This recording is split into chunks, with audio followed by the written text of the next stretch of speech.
به همه مردم تاجیکستان عید سعید فطر مبارک باشد و تمنیات من در این عید این است که همیشه خوشبخت باشند، سربلند باشند و همیشه در وطن ما صلح و وحدت پایدار باشد و زندگی همه خلق تاجیک آباد باشد. مهاجرت کمتر روند، سفر به روسیه کمتر شود، مثلا در وطن خود نان یابند، زندگی خود را در وطن خود آباد سازند و وطن خود را آباد سازند، نه اینکه وطن بیگانه را.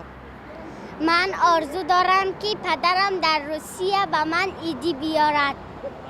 چند وقت شد پدرت در روسیه؟ قریب می شود که 5 ماه. یاد کردی پدرت؟ بله. میخوایی در عید بیاید؟ بله. تو چی گفتنی داری به پدرت؟ تو پدرت چی میگویی؟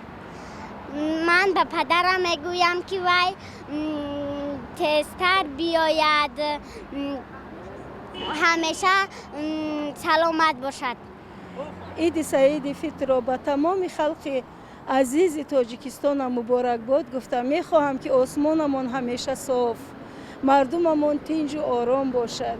بار دیگر به تمام خلق عزیزم عید سعید فطر را تبریک میکنم. چی تمنیات داری؟ چی میخواهی؟ تمنیات آن را دارم که کشورمان باز هم آباد و زیبا همی خیر، مردممان همیشه خوشبخت باشند. من آرزو دارم در همین عید رمضان، عید فطر که همین فرزندم بچم روسیه بیاید، سوخ سلامت خاندارش کنم. آرزو بچم، بچه آرزو نام داره بچم. با آرزو بیا که من بتونم شاید زنش کنم، صاحب فرزند شوم. همه طرف دیگه یگان آرزو در دل ندارم. خداوندا مایل خود.